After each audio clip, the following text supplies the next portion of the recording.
தர்ம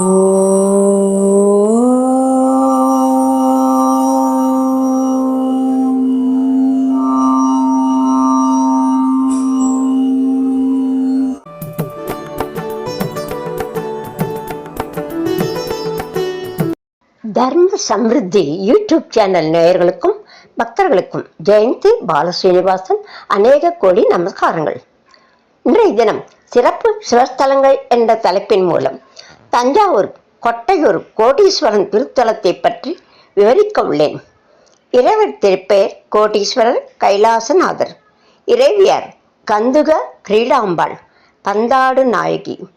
தலவிருட்சம் வில்வம், கொட்டை அதாவது ஆமணக்கு.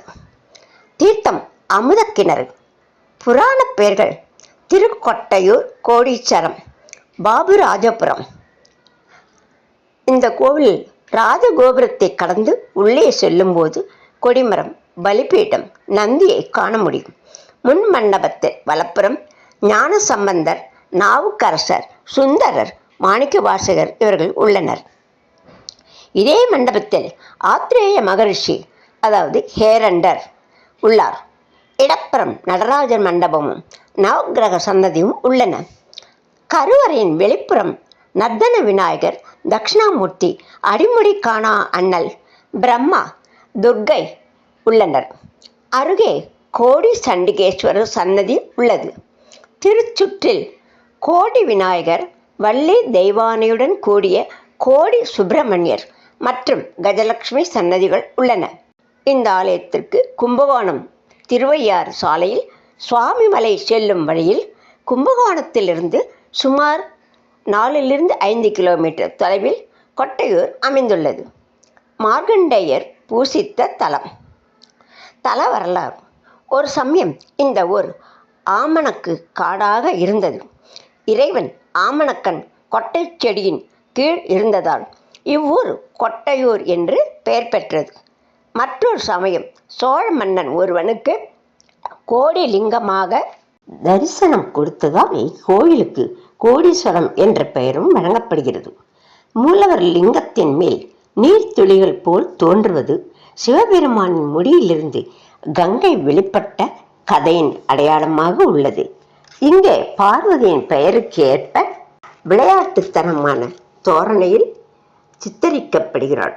புராணத்தின்படி பிரம்மா அனைத்து உயிரினங்களின் விதைகளையும் வேதங்கள் மற்றும் புராணங்களையும் சேர்த்து ஒரு தொட்டில் அமிர்த கலசம் என்று அழைக்கப்படுகிறது.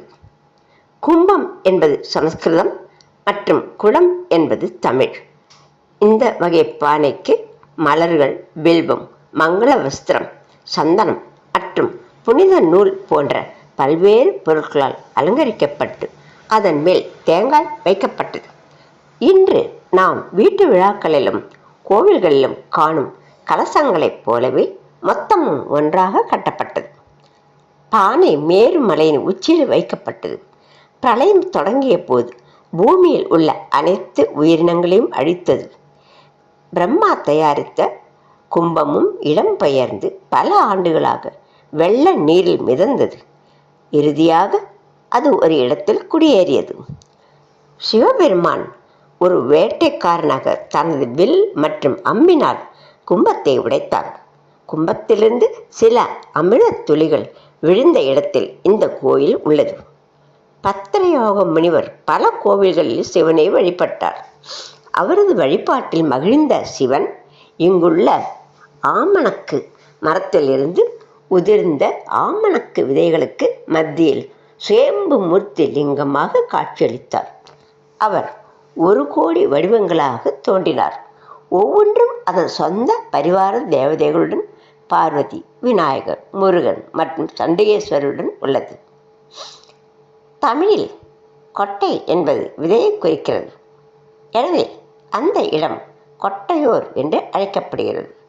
இங்குள்ள சிவலிங்கம் ஆமணக்கு விதையிலிருந்து உருவானது போல் காட்சியளிக்கிறது. காவிரி நதி திருவலம் சுழியில் வலம் சுழித்து செல்கிறது. அவ்வாறு வலம் சுழித்து சென்ற காவிரியில் இருந்து வெளிப்பட்ட ஆதிசேஷனால் ஒரு பெரிய பிளத்வாரம் அதாவது பள்ளம் ஏற்பட்டது. பாய்ந்து வந்த காவிரியாறு ஆதிசேஷன் வெளிப்பட்ட பள்ளத்தில் பாய்ந்து பாதாளத்தில் இறங்கிவிட்டது. அது கண்ட சோழமன் கவலையுற்று திகைத்த போது அசரீரியாக இறைவன் மன்னனோ மகரிஷியோ இறங்கி அப்பாதாளத்தில் தன்னை பலியிட்டு கொண்டால் அப்பிளத்வாரம் மூடிக்கொள்ளும், அப்போது காவிரி வெளிப்படும் என்று அருளினார்.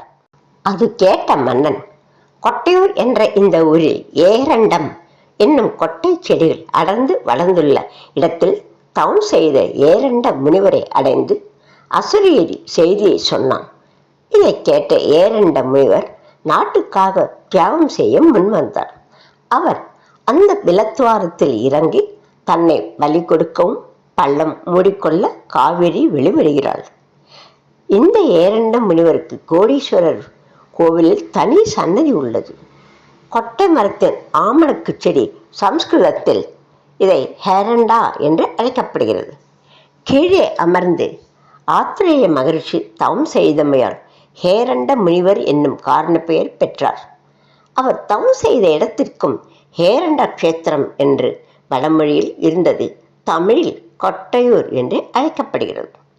திருவலஞ்சுழியில் உள்ள கபர்தீஸ்வரர் கோவிலின் ஸ்தல புராணத்தில் மன்னன் ஹரித்வாஜனுக்கு ஹெரண்டர் முனிவர் உதவினார். அவர் உலகை காப்பாற்றுவதற்காக பூலோகத்திலிருந்து படலம் வரை தோன்றி துளைக்குள் தேனீ வடிவில் நுழைந்தார். ஒரு பழமொழி உண்டு, கொட்டையூரில் செய்த பாவம் கட்டையோடே. அதாவது கொட்டையூரில் செய்த பாவங்கள் மரணத்தின் பின்னரே போய்விடும். அதாவது ஒருவரின் வாழ்நாள் முழுவதும் அதன் விளைவுகளை ஒருவர் தாங்கிக் கொள்ள வேண்டும். இத்திருக்கோவிலின் சுவாமி சிவலிங்க பெருமான் திருவுருவம் பலாக்காய் போன்று முள்ளு முள்ளாக திருமேனி எங்கும் உடைமை நேரில் கண்டறிய தகும். ஒவ்வொரு முள்ளும் ஒவ்வொரு சிவலிங்கமாகும். கோடி விநாயகர் திருமேனியிலும் பல விநாயக வடிவங்கள் காணப்படும். பக்தர்களே, இன்றைய தினம் சிறப்பு சிவஸ்தலங்கள் என்கிற தலைப்பின் மூலம் தஞ்சாவூர் கொட்டையூர் அருள்மிகு பந்தாடு நாயகி சமேத அருள்மிகு கோடீஸ்வர திருத்தலத்தை பற்றி மிகவும் அற்புதமான விவரங்களை பார்த்தோம். கூடிய விரைவில் மற்றும் ஒரு சிறப்பு சிவஸ்தலத்தை பற்றிய விவரங்களுடன் உங்களை மீண்டும் சந்திக்க எல்லாம் வல்ல இறைவனை பிரார்த்திக்கிறேன். ஜெயந்தி பாலசீனிவாசன். வணக்கங்கள், நன்றிகள். ஓம் நம சிவாய.